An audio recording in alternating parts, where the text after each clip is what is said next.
Hello everyone, my name is Amarnath Chaudhary. I am teaching to higher level of mathematics. आज के video lecture में हम सीखेंगे इंट्रोडक्शन पार्ट, उसके बाद हम चलेंगे फिर आगे। ठीक है, pair of linear equations in two variables. ये है आपका क्लास 10th का थर्ड चैप्टर। कौन सा चैप्टर है सर? थर्ड चैप्टर है, लेसन 3। ठीक है, pair of linear equations in two variables, lesson 3 है सर ये। अब चलते हैं pair of linear equations in two variables. तो हमने तो लीनियर इक्वेशंस तो पढ़े हैं नाइन्थ में हमने लीनियर इक्वेशंस तो पढ़ रखे हैं, लेकिन अब हम पढ़ेंगे pair of linear equations in two variables. Single variables वाले लीनियर इक्वेशंस हम लोग पढ़ चुके हैं, जिसमें हमें एक्स की वैल्यू निकालनी होती थी अगर वो वेरिएबल है, या फिर वाई की वैल्यू निकालनी होती थी अगर वो वेरिएबल है तो। लेकिन अब यहाँ पे क्या है? अब ये जो है आपका पेयर, ये पेयर के फॉर्म में आएगा। आई मीन इसमें एक्स और वाई दोनों होंगे और उसमें से आपको वैल्यू निकालनी होगी। तो pair of linear equations in two variables का जो स्टैंडर्ड फॉर्म है उसके तरफ चलते हैं। ठीक है, तो स्टैंडर्ड फॉर्म क्या है सर? स्टैंडर्ड फॉर्म क्या है बताओ? a1x plus b1y plus c1 is equals to 0। ठीक है, ये हो गया आपका इक्वेशन 1। सेकेंड इक्वेशन लिखते हैं a2x plus b2y plus c2 is equals to 0। ठीक है, ये हमने इस तरीके से आपका स्टैंडर्ड फॉर्म लिखा है। मैं अब एग्जाम्पल भी लूँगा। स्टैंडर्ड फॉर्म तो मैंने ले लिए कि इस तरीके से होता है, लेकिन अब मैं क्या लूँगा? एग्जाम्पल लूँगा। तो एग्जाम्पल क्या ले सकता हूँ मैं? 2x plus 3y plus 2 is equals to 0 first equation, 5x plus 7y plus 8 is equals to 0 second equation. ठीक है, दो इक्वेशन ले लिए हमने यहाँ पे एक फर्स्ट इक्वेशन ले लिया, यहाँ पे सेकेंड इक्वेशन ले लिया है। अब देख रहे हो यहाँ पे क्या है? a1, ये हो गया a1। ये x का जो वेरिएबल है वो a1 हो गया। y का वेरिएबल जो है y के साथ, यहाँ पे देख रहे हो आप, y का जो वेरिएबल होगा b1 हो गया। और यहाँ पे जो कांस्टेंट टर्म है वो कांस्टेंट टर्म आपका c1 हो गया फर्स्ट इक्वेशन का। अब चलते हैं सेकेंड इक्वेशन में। a2 का यहाँ पे देखो 5x है ना, तो x का जो वेरिएबल है वो आपका a2 हो गया। y का वेरिएबल हो गया b2 और कांस्टेंट टर्म c2। ठीक है, a1 b1 c1 a2 b2 c2। आ रही बात समझ में? a1 b1 c1 a2 b2 c2। अब जैसे मान लो मैं आपको बोलूँ कि a1 बताओ, a1 क्या है बाबू? a1 क्या है? 2 है। बताओ a1 क्या हो गया? 2 हो गया। b1 क्या हो गया सर? b1 क्या हो गया? 3 हो गया, 3। ठीक है, और c1 क्या है? c1 क्या है सर? c1 क्या है? बताओ 2 है, कांस्टेंट टर्म। ठीक है, अब मैं a2 की बात करता हूँ। a2 क्या है? a2 क्या हो गया बाबू? 5 हो गया। b2 कितना हो गया? 7 हो गया। और c2 कितना हो गया? 8 हो गया। अगर यहाँ पे -8 होता तो मैं -8 लिख देता। ये +8 है तो प्लस तो हम लिखते नहीं है, प्लस इनविजिबल होता है। ठीक है, आगे बात समझ में? तो यहाँ तक आपने pair of linear equations in two variables का क्या सीखा आपने? स्टैंडर्ड फॉर्म सीखा। a1 b1 c1 और a2 b2 c2। इस तरीके से आप फाइंड आउट कर सकते हो कि इसमें किस तरीके से स्टैंडर्ड फॉर्म में a1 a2 b1 b2 c1 c2 दे रखे होंगे। ओके, अब चलते हैं sir solution of pair of linear equations in two variables. अब आपको pair of linear equations in two variables दे दिए जाएं तो आप इसका क्या निकालोगे? सॉल्यूशन निकालोगे। तो सॉल्यूशन जो है वो आपके कौन कौन से मेथड से निकाले जा सकते हैं? पहले आप गेस करना। लीनियर इक्वेशन नहीं है, लीनियर इक्वेशंस है। क्यों है? क्योंकि यहाँ पे हमारे पास 2 इक्वेशंस दिए होंगे जिससे हमें x की वैल्यू निकालनी है। तो फर्स्ट कौन सा मेथड है? Graphical method. सेकंड में सब्स्टिट्यूशन मेथड। थर्ड में एलिमिनेशन मेथड। आ रही बात समझ में?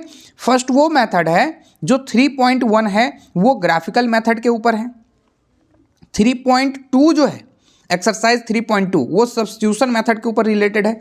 और एलिमिनेशन मेथड जो है वो आपका 3.3 के ऊपर बेस्ड है। ठीक है, ये 3 तरीके होते हैं, 3 मेथड्स होते हैं, 3 फॉर्म्स होते हैं जिस मेथड्स को यूज करके आप एक्स वाई की वैल्यू निकालोगे। ठीक है, तो अभी जैसे मान लो हमने यहाँ के 2 इक्वेशंस देखे थे कि 2x plus 3y plus 2 is equals to 0 और 5x plus 7y plus 8 is equals to 0। तो अगर हम इन दोनों को इन दोनों से हमें क्या निकालना हो, x की और y की वैल्यू निकालना हो, तो हम इनमें से x और y की वैल्यू ग्राफिकल मेथड से निकाल सकते हैं, सब्स्टिट्यूशन मेथड से निकाल सकते हैं और एलिमिनेशन मेथड से निकाल सकते हैं। ठीक है, तीनों मेथड से निकालने के बाद, तीनों विधि से निकालने के बाद जो आंसर जो होगा वो सेम आएगा। आई मीन x की वैल्यू जो आएगी इसको सॉल्व करने पे और y की वैल्यू जो आएगी वो तीनों मेथड से सेम टू सेम आएगी। आ रही बात समझ में? चाहे आप ग्राफिकल मेथड से बनाओ, सब्स्टिट्यूशन मेथड से बनाओ या एलिमिनेशन मेथड से बनाओ, आंसर सेम आएंगे। ठीक है, लेकिन जब आपको क्वेश्चन पूछा जाएगा ग्राफिकल मेथड से आंसर बताने के लिए, ठीक है, कि दो इक्वेशन दे दिए जाएं या वर्ड प्रॉब्लम दे दिए जाएं, ठीक है, और आपको बोले ग्राफिकल मेथड से x और y की वैल्यू निकालो या सब्स्टिट्यूशन से निकालो या एलिमिनेशन से निकालो, ठीक है, तो वर्ड प्रॉब्लम इनमें भी होंगे, इनमें भी होंगे, इनमें भी होंगे, ग्राफिकल में भी, सब्स्टिट्यूशन में भी और एलिमिनेशन में भी। ठीक है, और डायरेक्टली आपको इक्वेशन मिल सकते हैं। ठीक है, तो अगर आपको वर्ड प्रॉब्लम मिलते हैं तो वर्ड प्रॉब्लम से आप क्या करोगे, उसको किस में कन्वर्ट करोगे बताओ, इक्वेशन में कन्वर्ट करोगे, और इक्वेशन में कन्वर्ट करने के बाद फिर इसको जो भी इंस्ट्रक्शन रहेगा उस इंस्ट्रक्शन से आपको सॉल्यूशन निकालना पड़ेगा। ठीक है, तो ग्राफिकल मेथड से अगर पेपर में पूछा जाएगा तो आपको ग्राफिकल मेथड से ही सॉल्यूशन निकालना पड़ेगा। सब्स्टिट्यूशन मेथड से अगर आपको आंसर बोला जाए कि हाँ जी सब्स्टिट्यूशन मेथड से सॉल्व करना है तो सब्स्टिट्यूशन मेथड से सॉल्व करना पड़ेगा। अगर एलिमिनेशन मेथड से एग्जामिनर पूछ रहा है तो एलिमिनेशन से ही करना पड़ेगा।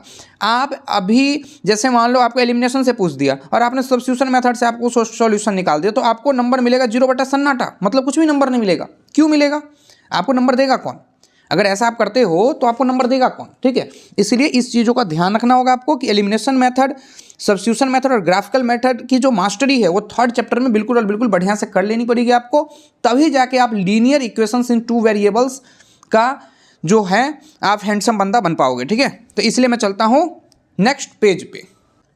मैं बात करता हूँ यहाँ पे ग्राफिकल मेथड की, जिसमें a1x plus b1y plus c1 is equals to 0, a2x plus b2y plus c2 is equals to 0।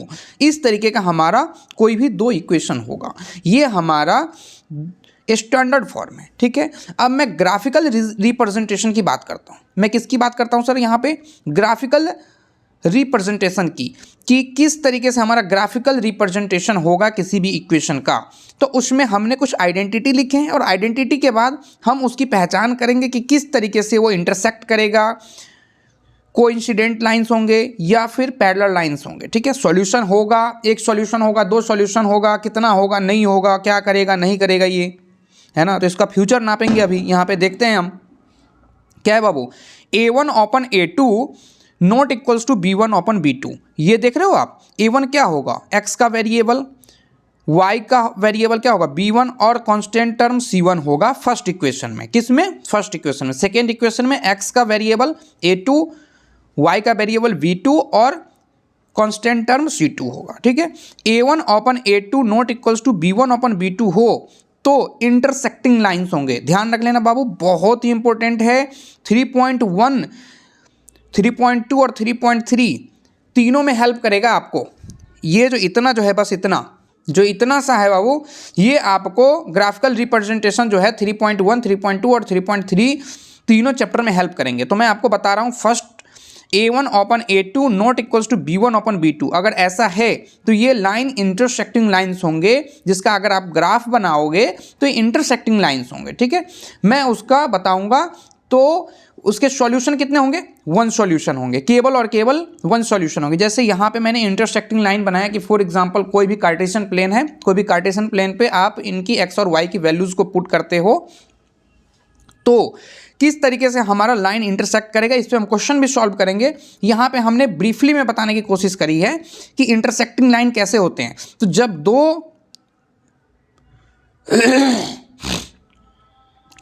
जब दो लाइंस किसी एक पॉइंट पे एक दूसरे को कट करे या मिट करे तो वो हमारा इंटरसेक्टिंग लाइंस होता है। आ रही बात समझ में? जब कोई भी दो लाइंस किसी एक पॉइंट पे एक दूसरे को कट करे, वो हमारा इंटरसेक्टिंग लाइन होता है। और यहीं का जो है हमारा वो वन सॉल्यूशन होगा। आ रही बात समझ में? तो इंटरसेक्टिंग लाइन के बारे में आपकी क्लियरिटी डेवलप होगी, ठीक है। तो इंटरसेक्टिंग लाइन, जैसे इंटरसेक्टिंग लाइन होगा उसका वन सॉल्यूशन होगा, ठीक है। अब देखते हैं सेकंड में, A1/A2 is equal to B1/B2 is equal to C1/C2। अगर इस तरीके का कंडीशन है, सारे में इक्वल टू आ रहे हैं, ठीक है, तो ये कोइंसिडेंट लाइंस होंगे जिसका मेनी सॉल्यूशन होगा। कोइंसिडेंट लाइंस क्या होते हैं? कोइंसिडेंट लाइंस वो लाइंस होते हैं जो एक लाइन जो हो उसी पे दूसरी लाइन ओवरलैप कर जाए। यहाँ पे आप देख पा रहे हो एक लाइन ये है, ठीक है, और सेकंड लाइन जो है यहाँ पे उसी के ऊपर ओवरलैप कर रही है। तो जब उसी के ऊपर ओवरलैप कर रही है, उसी के ऊपर 110% शिफ्ट हो गई, तो उसी लाइंस को हम क्या बोलते हैं? कोइंसिडेंट लाइंस बोलते हैं, ठीक है। एक लाइन के ही ऊपर दूसरा लाइन शिफ्ट हो जाए, ठीक है, वही हमारी कोइंसिडेंट लाइंस होती हैं। जिसके कोइंसिडेंट लाइंस अगर हो जाए तो समझ लो आपका मेनी सॉल्यूशन होगा, या इसको इनफाइनाइट सॉल्यूशन भी कहते हैं। मेनी सॉल्यूशन तो कहते ही हैं, इसी के साथ साथ क्या कहते हैं बाबू? और क्या कहते हैं बताओ? Infinite solution. Infinite solution, infinite solution समझ रहे हो? मतलब उसका कोई फिक्सेशन नहीं होगा कि उसका कितना सॉल्यूशन निकल सकता है। A1/A2 B1/B2 not equals to C1/C2, ठीक है। A1/A2 B1/B2 के इक्वल हो, लेकिन वो C1/C2 के इक्वल नहीं हो। आ रही बात समझ में? ये दोनों टर्म जो है वो इक्वल होंगे, लेकिन C1/C2 जो है वो इक्वल नहीं होंगे। ऐसे लाइंस हो तो वो पैरेलल लाइंस होंगे। आ रही बात समझ में? जैसे यहाँ पे आप देख रहे हो पैरेलल लाइंस। पैरेलल लाइंस क्या होते हैं? जहाँ से हर जगह से डिस्टेंस क्या होता है? इक्वल होता है। बताओ पैरेलल लाइंस क्या होते हैं? एक दूसरे के पैरेलल कब होंगे वो? जब यहाँ का डिस्टेंस, यहाँ का डिस्टेंस, यहाँ का कहीं का भी डिस्टेंस जो है वो सारे के सारे क्या हों? इक्वल हों, ठीक है। तो वो सारे के सारे क्या होंगे? पैरेलल लाइंस होंगे। तो यहाँ पे आपने देखा, यहाँ पे पैरेलल लाइंस है, और जब लाइन ही आपका पैरेलल हो जाए, जब ये लाइन इस लाइन से टच ही नहीं करे, कट भी नहीं करे, न इंटरसेक्ट हो, न कोइंसिडेंट हो, तो क्या हो जाएगा? नो सॉल्यूशन हो जाएगा। कि जब भैया इसको इससे मतलब नहीं, इसको इससे मतलब नहीं, दोनों में इतना रूखा व्यवहार होगा तो कोई सॉल्यूशन निकलेगा? बताओ। अगर मान लो आप दो भाई हो और दोनों भाई आपस में लड़ते रहो, कोई इधर रह रहा है कोई इधर रह रहा है, तो कोई सॉल्यूशन निकलेगा? नहीं निकलेगा ना। तो जब एक दूसरे के साथ बात करोगे, इंटरसेक्ट करोगे या कोइंसिडेंट करोगे, तभी तो जाके कोई सॉल्यूशन निकलेगा, ठीक है। तो यहाँ पे भैया ये ना ये एक दूसरे से मिल ही नहीं रहा है, ठीक है। ये बोलता है कि भैया हम इधर, ठीक है। तो ये नो सॉल्यूशन हो जाएगा। क्यों हो जाएगा? क्योंकि ये लाइंस जो है पैरेलल्स है, ये एक दूसरे से बिल्कुल नफरत करते हैं, एक दूसरे के पास आना अच्छा नहीं समझते हैं। इस वजह से ये लाइन जो है पैरेलल्स होंगे, और उसके बाद क्या होगा? उनका सॉल्यूशन भी नहीं निकलेगा, नो सॉल्यूशन हो जाएगा, ठीक है सर। तो यहाँ पे हम एक एग्जाम्पल के लिए दिखाते हैं आपको। अब देखते हैं सर, एक एग्जाम्पल ले लेते हैं। एक एग्जाम्पल तो लेंगे ही, है ना, ताकि हम समझ लें कि ग्राफिकल मेथड किस तरीके से होता है। और जो ये ग्राफिकल रिप्रेजेंटेशन है, ये ग्राफिकल रिप्रेजेंटेशन के बारे में भी समझने की पूरी कोशिश करेंगे, क्योंकि ये समझने के बाद आप 3.1, 3.2, 3.3 का योद्धा हो जाओगे, ठीक है। तो देखते हैं यहाँ पे x + 3y = क्या है? 6 है फर्स्ट इक्वेशन। 2x - 3y = 12, ये सेकंड इक्वेशन, ठीक है। दो इक्वेशन है हमारे पास सर। यहाँ पे हमने क्या किया? एक बॉक्स बनाया बहुत ही प्यारा सा, ठीक है। अब सबसे मेन चीज़ क्या है? हम यहाँ पे ग्राफिकल मेथड से इसको सॉल्व करेंगे, ठीक है। हमारे पास ये इक्वेशन है x + 3y = 6 first equation, 2x + 3y = 12, ये हो गया हमारा सेकंड इक्वेशन। हमने लेट कर लिया कि भैया ये इक्वेशन फर्स्ट है और ये इक्वेशन सेकंड है, ठीक है। अब इस तरीके से हमको यहाँ पे x और y की वैल्यू निकालनी है। कौन से मेथड से? कौन से मेथड से सीखेंगे अभी बताओ? सबसे फर्स्ट मेथड में क्या था? Graphical method. उसके बाद हम सीखेंगे सब्स्टिट्यूशन मेथड, और उसके बाद फिर हम एलिमिनेशन मेथड सीखेंगे, ठीक है। तो यहाँ पे हमारा, यहाँ पे लिखता हूँ मैं x + 3y = 6, और यहाँ पे 2x - 3y = 12। मैंने यहाँ पे फर्स्ट सेकंड इसीलिए दे दिया क्योंकि ये फर्स्ट इक्वेशन है, सेकंड इक्वेशन, ठीक है। आ रही बात समझ में? अब यहाँ पे मैं एक बॉक्स बनाता हूँ। मुझे x और y की वैल्यू के लिए कम से कम 2 बॉक्स में काम करना पड़ेगा, कम से कम 2 बॉक्स में। 2 से ज़्यादा कितना भी बॉक्स कर दो, कोई दिक्कत नहीं है, ठीक है। लेकिन हमें 2 बॉक्स में काम करना पड़ेगा, ठीक है। 2 बॉक्स में काम करना पड़ेगा मिनिमम, ठीक है। तो यहाँ पे हमने x y की जगह पे एक बार 0 रखा हमने,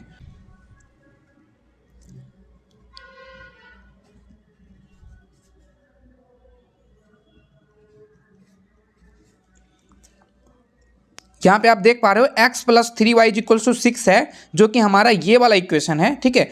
अब इसमें हम y की वैल्यू क्या रखें, यहाँ पे 0 रखें। तो एक बार 0 रख के देखते हैं, y की वैल्यू 0, ठीक है। तो y की वैल्यू मैं लिखूंगा implies date x plus 3, y की वैल्यू क्या है बाबू 0 है, तो यहाँ पे 0 रखो इज इक्वल्स टू 6, ठीक है। x प्लस 3 इंटू 0 क्या हो गया, 0 हो गया, प्लस 6। तो x प्लस 0 क्या हो गया, x ही तो होगा, बताओ x ही तो होगा ना। x is equals to 6, x is equals to क्या हो गया सर, 6 हो गया। तो मैं यहाँ पे अगर y की वैल्यू इस वाले इक्वेशन में x plus 3y is equals to 6 वाले इक्वेशन में अगर मैं y के जगह पे मैं क्या रखता हूँ, y इक्वल्स टू 0 रखता हूँ, तो x इज इक्वल्स टू क्या आता है, मुझे 6 आता है। तो मैं यहाँ पे 6 लिख देता हूँ। आ रही बात समझ में। अब मैं एक बार x इज इक्वल्स टू 0 देखता हूँ, x इज इक्वल्स टू 0, ठीक है। तो x plus 3y is equals to 6 हमारा तो इक्वेशन है, वेल नोन इक्वेशन है कि भैया हम तो जानते हैं इसको, ये x plus 3y is equals to 6 है, ठीक है। अब x की वैल्यू आप क्या रखोगे, 0 रखोगे, रख के देखो आप, x के जगह पे 0 रख दो तो 0 plus 3y is equals to 6, ठीक है। 0 प्लस 3y क्या होता है, 3y ही होगा, इज इक्वल्स टू 6। अब y इज इक्वल्स टू क्या हो जाएगा सर, 6 अपॉन ये जो है मल्टीप्लाई में 3 है, ये यहाँ पे चला आएगा, ठीक है। 3 2 जा 6, मतलब ये हो गया 2, I mean y is equals to क्या हो गया, therefore y is equals to क्या हो गया सर, 2 हो गया, ठीक है। तो y इज इक्वल्स टू 2 हो गया, तो हम लिख देंगे यहाँ पे कि y इज इक्वल्स टू 2 हो गया, ठीक है। इतना तक तो समझ गया आप। अब देखो इस वाले इक्वेशन के लिए काम करते हैं हम।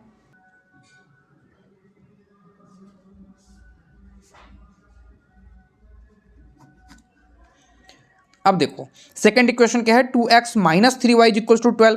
तो हमने यहाँ पे y की जगह पे क्या रख के देखा है, 0 रख के देखा है। तो y इज इक्वल्स टू 0 हम रखते हैं यहाँ पे, तो 2x minus 3 into 0 is equals to 12, ठीक है। अब देखो 2x 3 इंटू 0 क्या होता है बाबू, 0 ही होता है। एनी नंबर मल्टीप्लाई बाई 0 क्या होगा, 0 ही होगा। किसी नंबर को हम 0 से मल्टीप्लाई करेंगे क्या होगा, 0 ही होगा। तो 2x माइनस 0 क्या हो गया, 2x हो गया। 2x इज इक्वल्स टू क्या हो गया, 12, ठीक है। तो x इज इक्वल्स टू क्या हो जाएगा बाबू, 12 अपॉन 2। 12 अपॉन कितना हो जाएगा बताओ, 12 अपॉन 2, कटिंग मारो, 2 6 जा, बताओ। Therefore x is equals to कितना हो गया, 6 हो गया, बताओ। x इज इक्वल्स टू क्या हो गया, 6 हो गया। तो मैं लिख दूँ यहाँ पे 6 लिख दिया मैंने। और बताओ अब देखो बाबू यहाँ पे क्या है, x क्या है, 0 है ना। तो x इज इक्वल्स टू 0 रखो यहाँ पे, देखते हो कि यहाँ पे 2x minus 3y is equals to 12 है, ठीक है। अब आप क्या रख रहे हो, x इज इक्वल्स टू 0 रख रहे हो, x इज इक्वल्स टू क्या रख रहे हो सर, 0 रख रहे हो। तो करो 2 इंटू 0, x की जगह पे क्या रख दिया आपने, 0 रख दिया, ठीक है। Minus 3y is equals to 12, ठीक है।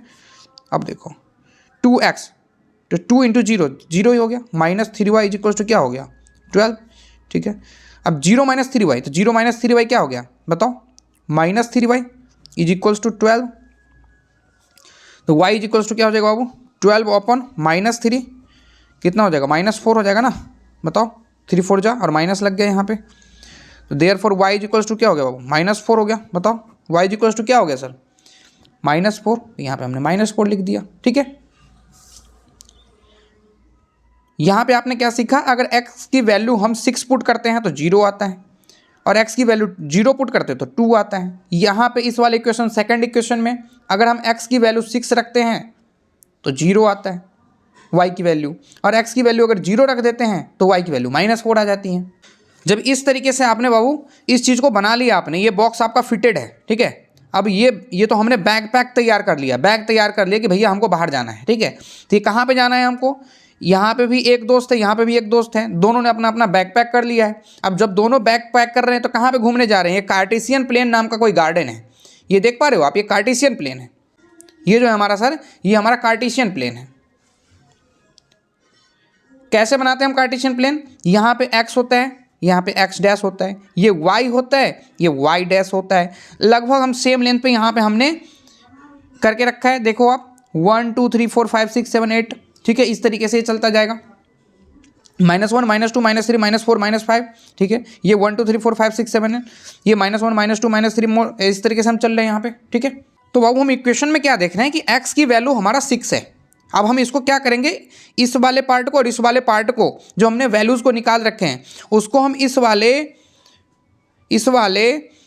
कहाँ पे रखेंगे, बताओ कहाँ पे रखेंगे, ये जो हमारा कार्टेशियन प्लेन है इस पे हम शिफ्ट करेंगे। तो करो shift, x is equal to क्या है 6 है, x इज इक्वल टू 6 क्या है यहाँ पे है, x इज इक्वल टू 6 ये है, ठीक है।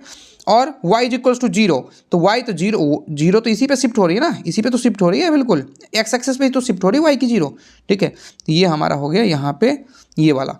तो क्या हो गया बाबू, इसको हम 6,0 ऐसे दे करके ब्रैकेट में डाल देंगे इसको। अब 0 2 है, 0 2, तो 0 तो ये हो गया बाबू, और 2 कहाँ पे है, ये है 2 है ना, y के लिए तो 2 है ना, ये तो x की वैल्यू, ये तो y की वैल्यू है।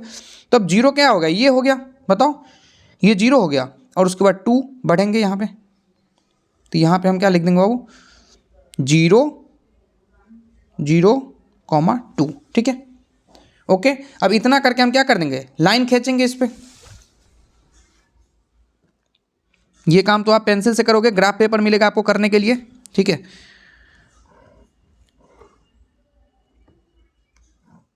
ठीक है जी। अब देखो यहाँ पे एक एरो मार दो, यहाँ पे भी एक एरो मार दो, ठीक है। अब इस पे इक्वेशन का नाम लिख दो कि x + 3y is equal to 6 है, x + 3y, चलो बाद में लिख देंगे, बाद में लिख देंगे, चलो एक बार करते हैं इसका काम करते हैं। 2x - 3y, 2x - 3y is equal to 12, इसका क्या है बाबू, x इज इक्वल टू क्या है 6 है, और y इज इक्वल टू 0, तो मतलब यही हो गया 6 और 0 यही हो गया, ठीक है। इसमें भी कॉमन है, इसमें भी कॉमन है, मतलब 6 0 6 0, ठीक है। यहाँ पे क्या है, x की वैल्यू क्या है 0 है, x की वैल्यू क्या है सर बताओ, x की वैल्यू क्या है 0 है, तो x की वैल्यू 0 हमने यहाँ से ले लिया, ठीक है। अब उसके बाद y इज इक्वल टू क्या है -4 है, बोलो y इज इक्वल टू क्या है -4, तो -4 ले लो आप। -4 कैसे जाओगे, इधर y पे तो जाओगे, तो y पे तो ऊपर तो जाओगे नहीं, क्योंकि y ऊपर पॉजिटिव होता है यहाँ पे, ये नीचे में आएगा यहाँ पे y डैश मतलब नेगेटिव हो गया यहाँ पे, -1 -2 -3 -4, तो हमें क्या लेना है -4 लेना है, तो 0 यहाँ से ले लो, x के लिए 0 ये हो गया, ये देख रहे हो x के लिए 0 है, और y के लिए क्या है बाबू -4 है, तो माइनस ले लो यहाँ पे -4, ये देखो क्या है यहाँ पे, लिखो 0 -4, क्या लिखोगे 0 और -4, ठीक है। और 6 0 वाला आपका पॉइंट यही है सेकंड इक्वेशन के लिए, तो सेकंड इक्वेशन के लिए एक ये पॉइंट है, एक ये पॉइंट है, ठीक है। जो आपका सेकंड इक्वेशन है, सेकंड इक्वेशन में क्या है, x क्या है 0 है, ठीक है, और x 0 है, और जो आपका y है वो -4 है, तो वो तो ऊपर तो जाएगा नहीं, क्योंकि y तो ऊपर में पॉजिटिव होगा, ठीक है, लेकिन नीचे में क्या है नेगेटिव है, ठीक है, y डैश है ये, ठीक है। तो यहाँ पे आप 0 ले लो और -4 लो, तो -4 का है यहाँ पे, ये देखो -1 -2 -3 -4 यहाँ पे आ गया, ठीक है। तो यहाँ पे एक पॉइंट डाल दिया हमने और लिख दिया 0 और -4, ठीक है, 0 और -4 लिख दिया हमने। आपने क्या देखा यहाँ पे, सेकंड इक्वेशन के लिए हमारा एक ये पॉइंट है और ये पॉइंट है, ठीक है। तो हम इससे क्या कर देंगे, एक लाइन खींच देंगे, आइए लाइन खींचते हैं यहाँ पे। ये मैथमेटिक्स है बाबू, ज़िंदगी भर तो लाइन ही खिंचवाएंगे आपसे, लेकिन करेंगे क्या, पेपर में तो लिखना ही है, नंबर लाना ही है, ठीक है। तो कुछ इस तरीके से हमने कर दिया, ठीक है सर। अब देखो एक एरो यहाँ पे बना दो और एक एरो यहाँ पे बना दो, ठीक है। अब देखो इस पे एक इक्वेशन का नाम लिख दो, ये क्या है 3x प्लस, ये क्या है बाबू x + 3y is equals to क्या है 6 है, ये एक इक्वेशन हो गया हमारा। अब देखो अब एक और इक्वेशन का नाम लिख देंगे यहाँ पे 2x - 3y is equals to 12, ठीक है, ये भी हमारा एक इक्वेशन का नाम हो गया, ठीक है। अब समझ लो इसके कॉमन पॉइंट क्या हो गए, कॉमन पॉइंट इंटरसेक्टिंग पॉइंट्स देखना सर। अब यहाँ पे क्या देख रहे हो, ये कार्टेशियन प्लेन है, और इस कार्टेशियन प्लेन के अंदर, एक कार्टेशियन प्लेन के अंदर देखो एक ये वाली लाइन है और एक ये वाली लाइन है, ठीक है। दोनों इक्वेशन के लिए हमारा लाइन जा रहा है, एक ये वाली और एक ये वाली, ठीक है। तो सबसे मेन चीज़ क्या, इंटरसेक्ट यहाँ पे कर रही है, ये वाली पे कर रही है, नहीं कर रही ना, इंटरसेक्ट यहाँ पे कर रही है, ठीक है। दोनों इक्वेशंस के जो ग्राफ हैं, दोनों इक्वेशन को जो ग्राफ हैं वो कहाँ पे 6 0 पे कट कर रहे हैं, ठीक है। तो यहाँ पे जो फर्स्ट वाला होता है बाबू, ये फर्स्ट वाला जो होता है, पहला जो होता है वो x का कोऑर्डिनेट करता है, और सेकंड वाला जो होता है वो y का कोऑर्डिनेट करता है, ठीक है। तो x इज इक्वल्स टू क्या हो गया 6 हो गया, और y इज इक्वल्स टू क्या हो गया सर 0, बोलो y इज इक्वल्स टू क्या हो गया 0 हो गया ना। पहला वाला जो है क्या है, वो x की वैल्यू है, ठीक है, तो यहाँ पे लिख दो x इज इक्वल टू 6, है ना, x इज इक्वल टू 6। और सेकंड क्या हो गया sir, y is equal to हो गया 0 आपका, ठीक है, और यहाँ पे लिख के आप आंसर मार दो। यही हो गया आपका ग्राफिकल सॉल्यूशन, ठीक है। ग्राफिकल सॉल्यूशन जो होगा वो इसी तरीके से होगा कि आपको फर्स्ट इक्वेशन के लिए ग्राफ देना है और सेकंड इक्वेशन के लिए ग्राफ देना है, और जो इंटरसेक्ट कर जाएगा, ठीक है, वही आपकी एक्स वाई की वैल्यू होगी, ठीक है। इंटरसेक्टिंग पॉइंट ही आपका सॉल्यूशन होता है, एक्स वाई की जो वैल्यू होती है, जिसमें फर्स्ट क्या होता है, यहाँ पे ये एक्स की वैल्यू होगी और सेकंड में यहाँ पे जो रहेगा वो वाई की वैल्यू होगी, ठीक है। ये 0 है सर, 0 है, मैंने लाइन खींचा है इसका, बीच से पेट कट गया है इसका, ठीक है, ये 0 है, ठीक है। तो ये x की वैल्यू, ये y की वैल्यू, तो हमने x इज इक्वल टू 6 लिख दिया और y इज इक्वल टू 0 लिख दिया, यहाँ पे आंसर मार दिया। इसी तरीके से आपका हो गया ग्राफिकल सॉल्यूशन, ठीक है। तो ग्राफिकल सॉल्यूशन आप सीख चुके हो। अब चलते हैं सब्स्टिट्यूशन मेथड पे। सब्स्टिट्यूशन मेथड जब सीख लेंगे उसके बाद चलेंगे एलिमिनेशन मेथड पे, ठीक है, और एलिमिनेशन भी जब सीख लेंगे तो उसके बाद हम चलेंगे 3.1, 3.2, 3.3, ठीक है। तो चलते हैं हम सब्स्टिट्यूशन मेथड पे। चलते हैं बाबू बच्चों, यहाँ पे क्या है, आपका सब्स्टिट्यूशन मेथड है। यहाँ पे हमने वही वाले इक्वेशन ले लिए थे, x plus 3y is equal to 6, जो हमारा पहले भी था, ग्राफिकल मेथड में भी हमने सीखा था, इसी को प्लॉट किया था हमने, ठीक है। और सेकंड इक्वेशन में क्या है, 2x minus 3y is equal to 12, ठीक है। तो ये हमारा सेकंड इक्वेशन है। इसको हम देखते हैं सब्स्टिट्यूशन मेथड के हेल्प से सॉल्व करके, फिर आगे हम सीखेंगे एलिमिनेशन मेथड की तरफ से हेल्प करके, ठीक है, मदद से हम सीखेंगे, ठीक है।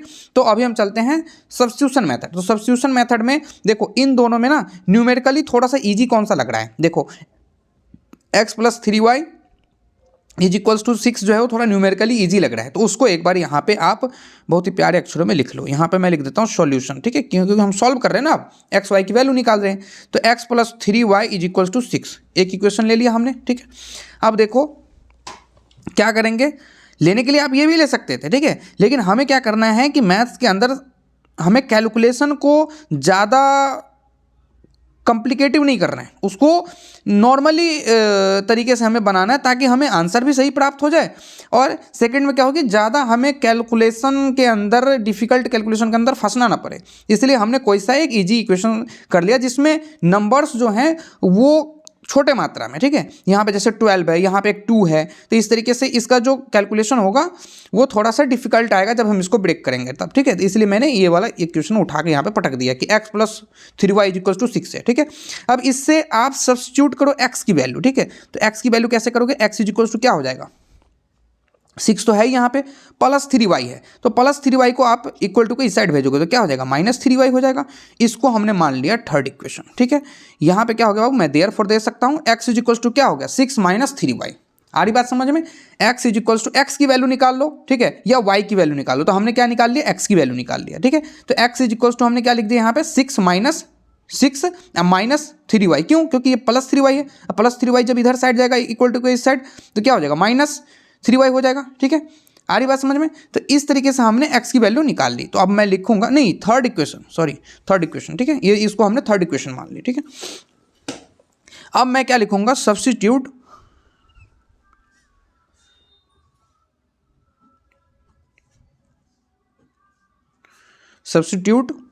द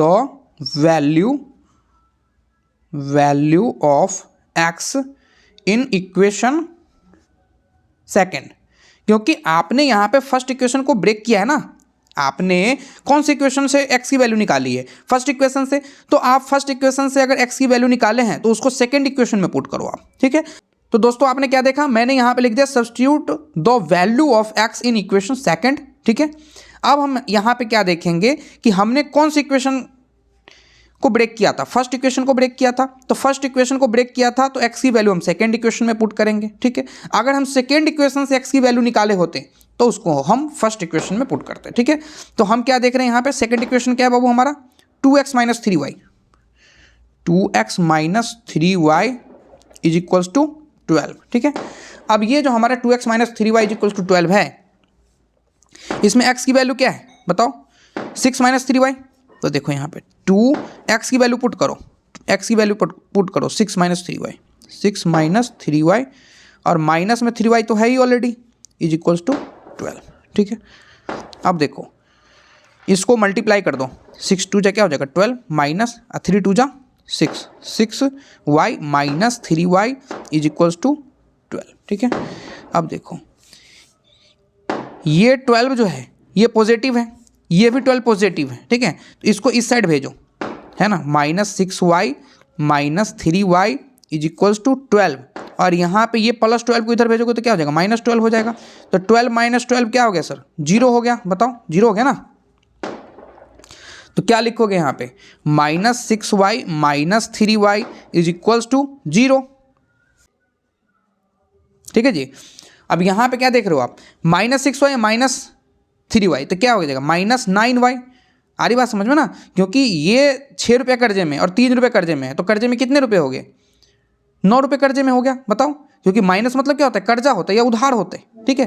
तो ये 6 रुपये कर्जे में है और 3 रुपये कर्जे में है, तो टोटल कितना हो गया, 9 रुपये कर्जे में हो गया, ठीक है। इज इक्वल्स टू क्या हो गया, 0 हो गया, ठीक है। तो अब देखो y की वैल्यू निकालो, y की वैल्यू क्या हो जाएगी, 0/-9, तो -9 दे दिया तो क्या हो जाएगा, 0 ही तो हो जाएगा बाबू, ठीक है। क्योंकि अब जब किसी भी नंबर है, ये नंबर है ना, ये नंबर जो है कोई सा, इसका जो न्यूमरेटर है, अगर न्यूमरेटर 0 होगा तो आंसर कितना हो जाएगा, 0 हो जाएगा, ठीक है। लेकिन आपका डिनोमिनेटर 0 नहीं होना चाहिए, 0/0 नहीं होना चाहिए, ठीक है। आ रही बात समझ में। तो मैंने क्या लिख दिया, therefore y is equals to 0, y की वैल्यू क्या निकल गई सर, 0 निकल गई, बोलो। अब हम आगे क्या लिखेंगे, लिखो, putting the value of y in equation third equation में आप क्या करोगे, y की वैल्यू को रख दो। तो आपका थर्ड इक्वेशन क्या है बाबू, आपने निकाला था फर्स्ट इक्वेशन को ब्रेक करके थर्ड इक्वेशन, ठीक है। x इज इक्वल्स टू क्या था, 6 - 3y, है ना, 6 - 3y। तो अब देखो x इज इक्वल्स टू क्या हो गया, 6 - 3 इंटू y क्या है सर, 0 है, तो 0 की वैल्यू 0 रख दो यहाँ पे, ठीक है। Implies that x is equals to 6 - 3 into 0 क्या होता है सर, 3 इंटू 0 0 ही होगा, बताओ। तो therefore x is equals to क्या हो जाएगा, 6 - 0 कितना होता है, 6 - 0 6 ही तो होता है, बोलो। 6 - 0 क्या होगा, 6 ही होगा। तो हमने क्या देखा यहाँ पे, therefore x is equals to 6, तो मैं लिख दूंगा x is equals to 6 and then y is equals to 0, box में डाल दूंगा, ठीक है। इस तरीके से हमारा क्या हो गया, सॉल्यूशन हो गया, ठीक है। ओके, अब हम चलते हैं सर एलिमिनेशन मेथड के लिए नेक्स्ट पेज पर, ठीक है।